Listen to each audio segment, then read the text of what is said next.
Hello and welcome to the first video in the How to Create Your First ebook series. I thought it might be more helpful sometimes to have some sort of visual or video to accompany some of the instructions, make it a little more easy to understand. So in this first video, be going over the basics of ebooks.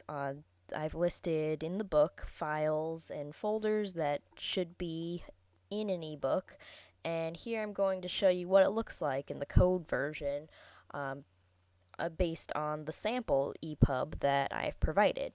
So my sample EPUB is actually a sample version of a book I wrote called The 13th Cycle, and I've included in it some basic HTML files such as the cover, title, copyright, as well as the first chapter, so you can kind of get a feel for the kind of styling I used and how everything is ordered and basics like that. So, first, I'll show you. If you are using a Mac, you will need to download something called EPUB zip or unzip. This Apple script right here, it's very easy to use. All you would need to do is to take the EPUB file and drag and drop, and now it's unzipping the file, which is basically an EPUB. We'll say replace, so we already have it. Say OK. Basically, an EPUB file is a zipped up file, just a special kind of zip called EPUB, and within it are all of the folders and other files that we need to make it. So once it's unzipped, it looks like this, just like any other folder. So if you're on a Mac, you'll need to use the Apple script.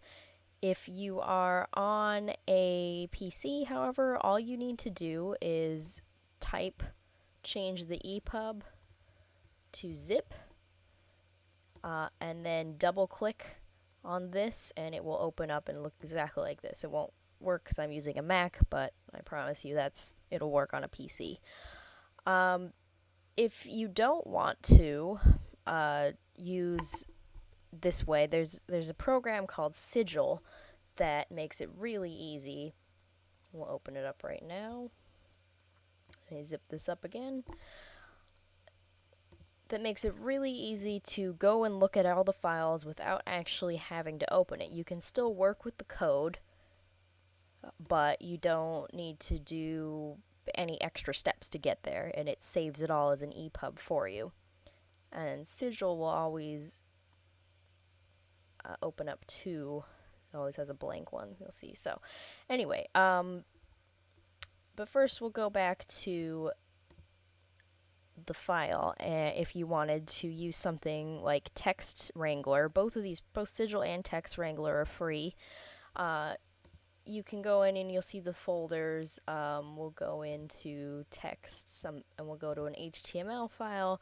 And if you want to open it, pick Text Wrangler, say yes. This is what it'll look like, and you can see it's all HTML code with some metadata in the heading, and all of that gets covered later on. So now I'll just talk about the different kind of files that you'll find. We'll look at it in Sigil now.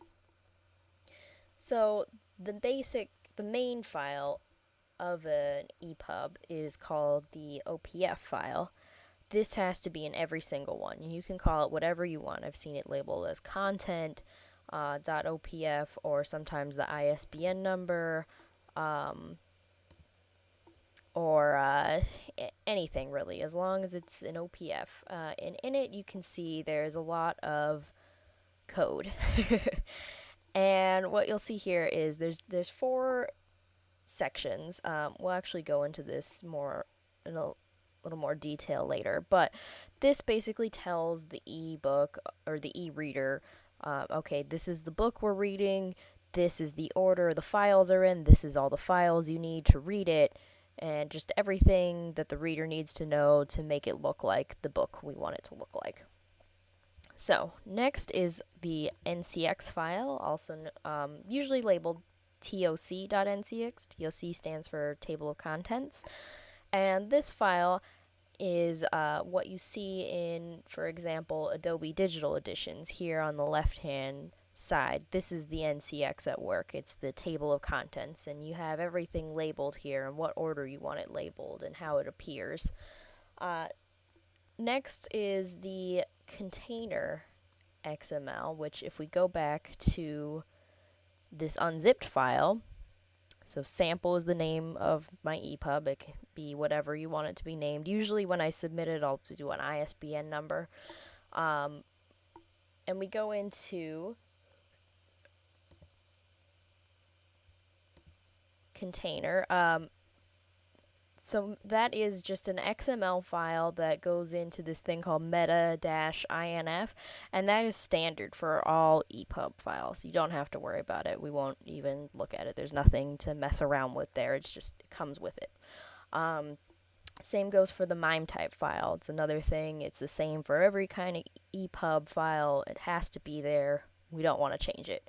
And then this OEBPS file, that's just the name of a folder where we keep everything else, the OPF, the NCX, all of your JPEG images, your styles, the CSS, which we'll go to in a little bit, and the text. These are just folders I made to make it easier to look at, but it contains just JPEG, HTML, and your CSS.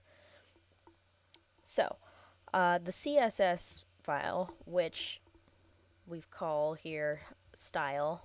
It can be anything, also style sheet, if you want to name it after the ISBN, whatever you want. I'm going to open it in Text Wrangler so we can take a look.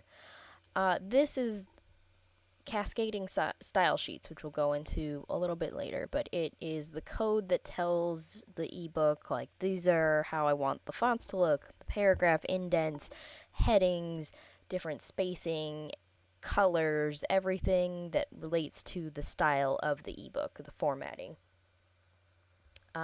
So, back to Sigil. You'll see all of the HTML files here. We'll just take a look at one. And you'll see in Sigil they have two views. There's the book view that shows you kind of how it would look like in an e-reader, and then you can switch to the code view, which is the HTML.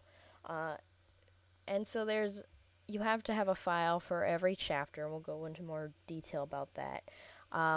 Lastly, you'll see in Sigil you can have fonts, audio, video. This is not necessary to have, but if you want to embed specific fonts, if you have audio, if you have video, then you'll want to create separate folders for them as well. It's the same thing as with your images. You're going to want to keep all your images together in one folder. So that covers all the basic kind of files you'll want, and I hope that helps clear things up.